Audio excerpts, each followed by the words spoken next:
Welcome back to Tinx Live exclusively on Radio Andy, channel 102. We're just discussing on our live chat where we should go for lunch. I'm feeling a bit uninspired today. I don't know. I'm feeling a bit uninspired for lunch in general. Yesterday, I made a salad at home, which is good. That's actually a good point to get to when you are so tired of all your salads that you get every day that you're just like, I'll make my own. That's a really good place.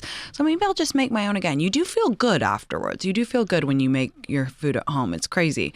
I'm always so shocked when you do the things that they tell you to do. Like for me, the past 2 nights, I've like stayed in, gotten good sleep, like drunk water, read before bed instead of scrolling on TikTok for 10 hours. And when I wake up and I feel good, I'm like, that's so curious. Like, oh my God, tea.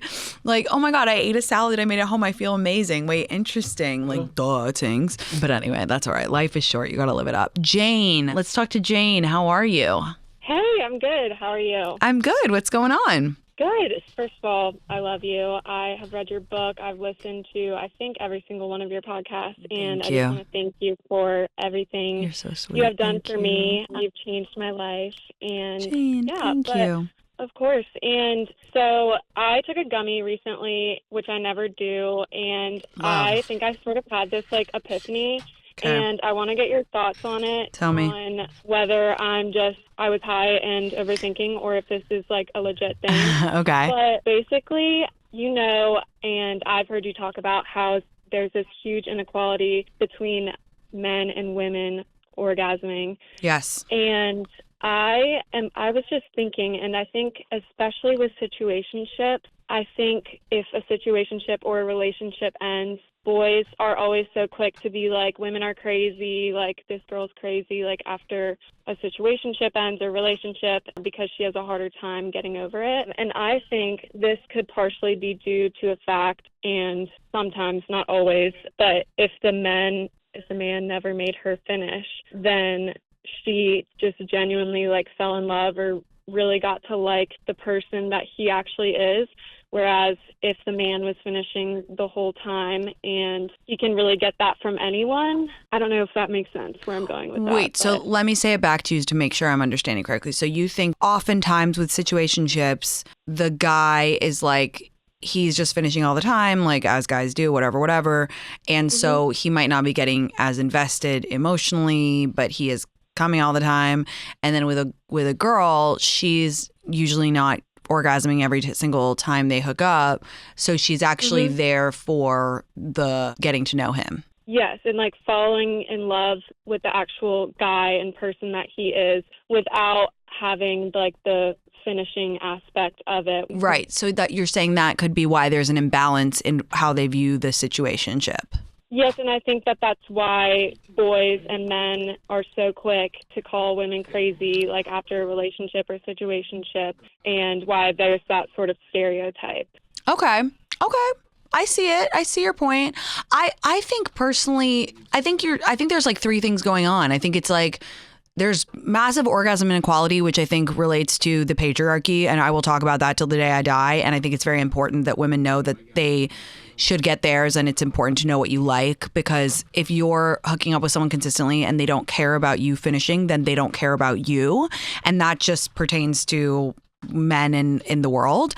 And then I think that there's like what you're talking about in situationships. And this is why box theory is so important to me, and why I think it's like still such a relevant theory, 3-4 years after I introduced it, is because you need to know what box you're in, because if you are in the hookup box, it's so important that you know you're there so that you are not delulu. Because if you're in the hookup box for months on end, maybe even a year, and the signs are there, you're going to drive yourself crazy. You're setting yourself up for failure, right? And then the third thing you're talking about is men calling women crazy. That's just like plain old misogyny. That's just like a tale as old as time. The word hysteria is related to hysterectomy. It's all connected to women. Like from the dawn of time, we've been called crazy. We've been burned at the stake. Anytime a woman, has said her truth, she's been called a witch. That's just our curse. But you know what? I flip that. I do choose to flip that. And I say, you think I'm crazy? I'm absolutely crazy. I'm cosmic. I'm connected to all of humanity. All women are. Our bodies are the portals to the universe, to the soul. We're cosmic, okay? We can create life. So if your word for that is crazy, so be it. I call it intuition. I call it, being connected. I call it sisterhood. I call it a million things. If they want to call it crazy, so be it. Yeah, exactly. Everything goes back to box theory, which I have learned to apply in all forms of life, especially with giving my friends advice too. Yeah, but I like it. You know what? I love a theory. Keep working on the theory. I think that there's definitely something there, and also like I love these epiphanies. You should see the notes app in my phone. Every time I eat special chocolate, I'm like, hey, let me whip out the notes app and rewrite shit because it's the best. That's what I love that shit. Exactly. You feel like Einstein every time. For sure. I've it's great. We love a theory. So thank you for calling. I love you. Thank you for listening, and I hope life is treating you well. Yes, thank you. You too. Lots of love, babe. Bye. I love that. I love theories. Sometimes I read my theories back and I'm like, Tinx, what were you talking about? But sometimes I'm like, yeah, whatever. That's cool. Some of them really stick. Okay, let's go to Rose. What's up, Rose? How are you? Hi, how are you? I'm good. Thanks for calling. Welcome to the show. What's going on? Long-time listener, second-time caller. Great. Love you so much. Love you. I am going through a situation with my friend group right now, and it started like probably 2 years ago. I basically was left out of an engagement party, and it's kind of like trickled down. And we've gotten through it. We've moved through it. And I think, okay, but it's kind of become apparent that it's kind of them and me now. Why didn't you get invited 2 years ago? Was there a fight? So I reached out to my friend who got engaged, and she's gay, so her now wife was proposing to her. So it was kind of like hard because I wasn't going to like reach out to her because it wasn't really her thing, but I also wanted to give it enough time to not ruin the engagement. And also it's not about me in general. Like if you don't want me there, that's totally fine. Like it doesn't have anything to do with me. Oh, so nothing happened. You just literally weren't invited to the engagement party. Correct. Well, I didn't know if anything happened, but then when I did bring it up to my friend, she basically said, like, she brought up a lot of issues that she had with me that she never told me, but, like, I don't know unless you tell me. Right. Right. And me and her have just kind of, like, put it to rest. Like, we are where we are. We're totally fine. It just is what it is. Okay. But I think, like, within our group, there's, like, 5 of us. It kind of has, in the last 2 years, like, come to this, like, 4 and then me. And, a couple of them are in my wedding just last year. And it just kind of, they're going on a trip in a week, and I just found out about it, and like they didn't invite me. Wow. And that's mean. I mean, like ultimately, I'm like sad. I think like that's my overwhelming. Of course you are. Of course you are. But I think that I'm trying to move like into a space where I'm like pouring into people that are doing it to me, and like they're not doing anything wrong. I think this is just like life, and you talk about all the time like the splinter era and how things change, but I'm trying not to like villainize them because I don't want to see them in a bad light because I don't think they're doing anything wrong, but I'm also just like I'm trying to be okay with like I ran into one of my friends yesterday and it was so weird because I'm like, how can you just act normal to me? Yeah, I guess. And I just want to like get like I need a shift, I guess. Is I guess what I'm calling about. Yeah, I mean, I think, first of all, it's okay to feel sad, and it's also okay to feel like they're being a bit mean, and they are being a bit mean. They are. Yeah, it's splinter era and whatever, but it sounds like they are leaving you out a bit. And if it's a group of 5 and they're all going on a trip and you didn't get invited, I mean, that's pretty mean if they're like your best friends.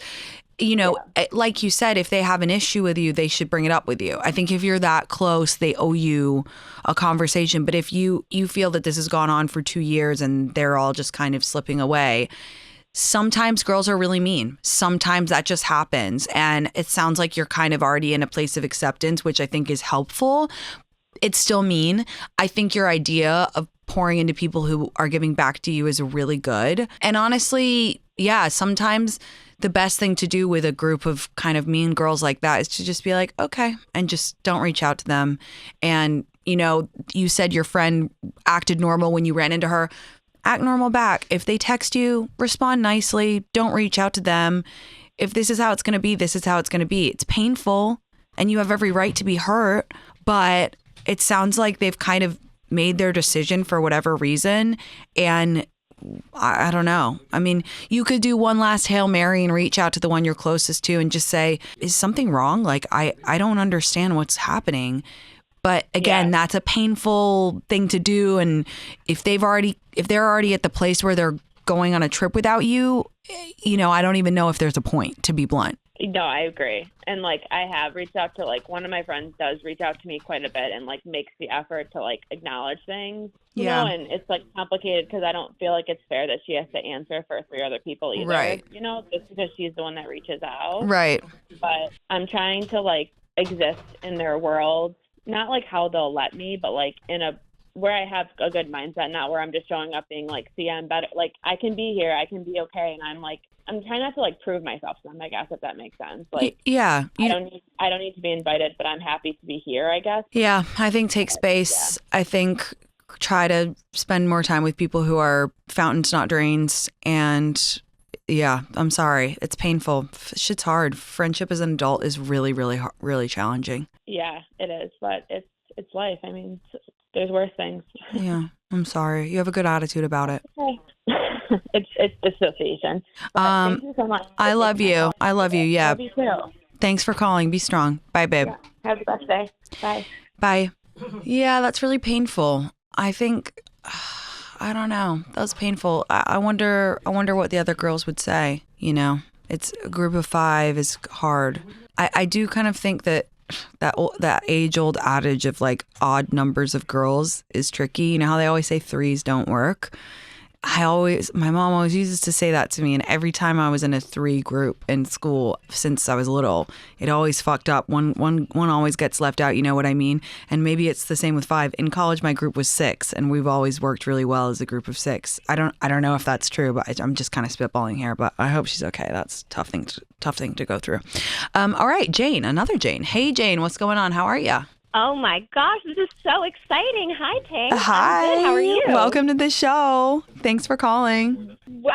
Okay. So I am about 3 months out of a 4-year relationship. I am 26, living in New York City. Okay. My relationship was pretty much great, except for certain things that obviously led to a breakup. But okay. I'm out and dating again, and I am just kind of struggling how to navigate like the intimacy part of dating at this phase. Like, I was in college, which was kind of a free-for-all in terms of sex and hooking up, and then I met my ex like pretty much in the thick of the pandemic, and we just sort of started dating and then having sex. Mm-hmm. But I know that's not really how it works when you're in your 20s. Like, you don't really like commit to something before, like you don't buy the car without test driving it. Yeah.